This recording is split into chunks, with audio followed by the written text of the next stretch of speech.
how to make friends and alienate people. I mean, sorry, how to make friends and not alienate people. 5 things. Smile, compliment, listen, forgive, and keep it light. These things, if you can just sum up in your day, it'll really help you and possibly make you a few friends. I don't know, maybe I'll try it myself and maybe I'll get some friends.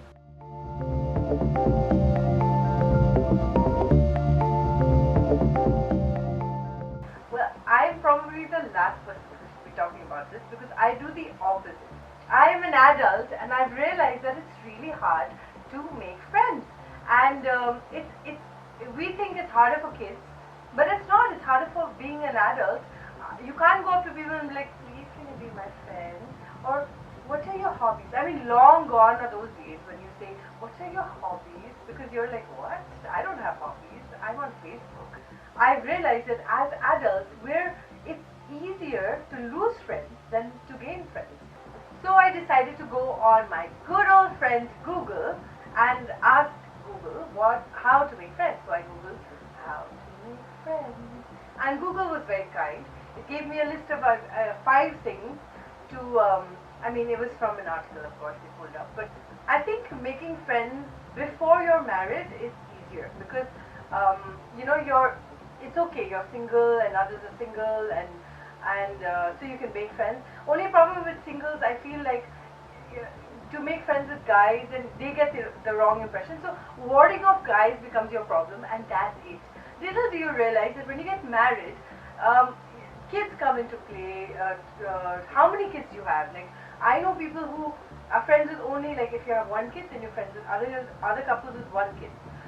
So whether your kids get along, oh my goodness, the drama that comes with that. Many times my daughter is liked more, and I'm not liked, so poor thing, she doesn't get invited to many of the parties.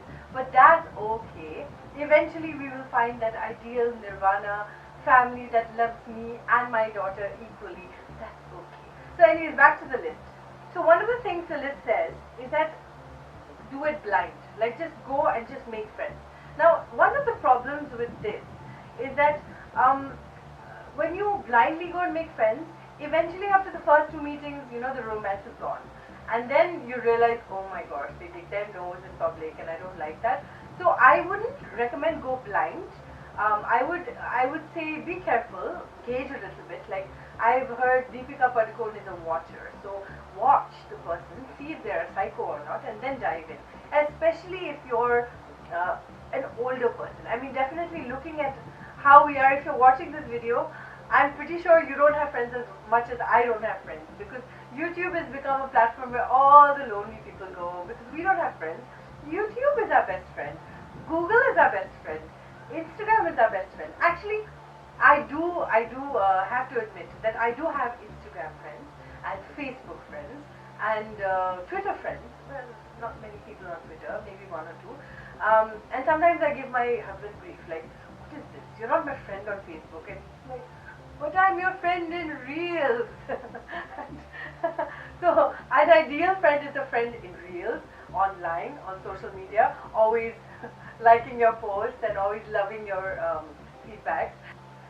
So another suggestion that some of the articles on Google say is be yourself. Now, I wouldn't recommend that either, because sometimes being yourself is not the best, and I do think that the world doesn't want the real you.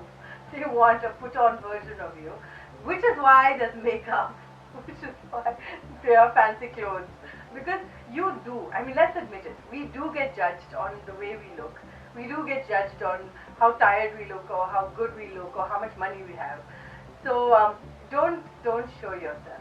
Your real self only maybe for your family, but don't really show yourself, because if you go by my experience, no one will really want to know the real you. Another suggestion is get personal. And if you live in society, I don't think you should ever get personal with anyone. I mean, actually nowadays maybe millennials will agree with me, but getting personal is like seen as a very, like, how could you get so personal with her? It's like an insult. So don't get personal. Just keep it very cut to cut. If you have train friends, stick to the train. Don't get into, let's go for a movie. You have movie friends, train friends. Compartmentalize your life. Don't merge them, because favorite. Don't get personal. Everyone who, like, if you've ever been upset with anybody in your life, people will give you advice. Don't take it personal. At one level, you're supposed to get personal with people. At another level, you're not supposed to take it personally. So one day, somebody told me, don't take it personally, Sangeeta. And I said, then what relationship am I supposed to take personally? Like, isn't a friend supposed to be a personal friend? So isn't it personal?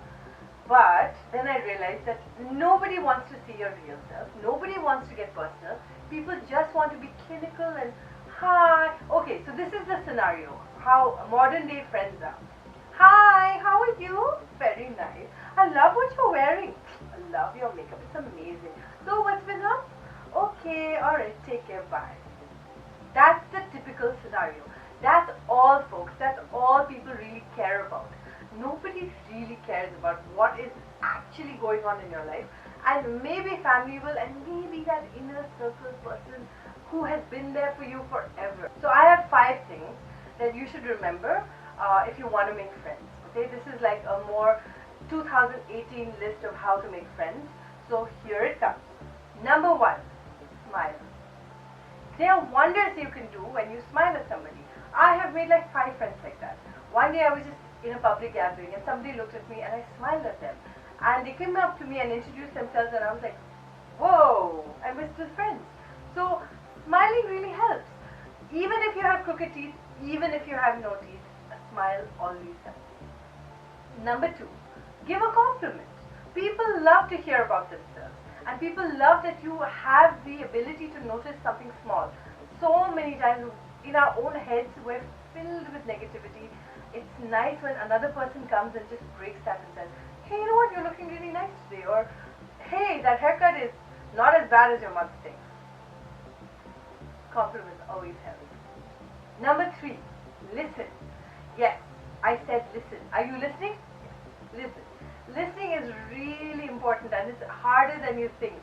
People like me who talk a lot forget to often listen to others, and others may have a lot of insight and a lot of funny things to say. Like, I know many people who are very shy, very quiet, but with killer sense of humor. So listen, sometimes you may be surprised, you may make a friend. Okay. The 4th one is like a bitter pill to swallow. It's forgive. We're all human, we all make mistakes, and the greatest asset of a good friend is if you have the ability to forgive their mistakes.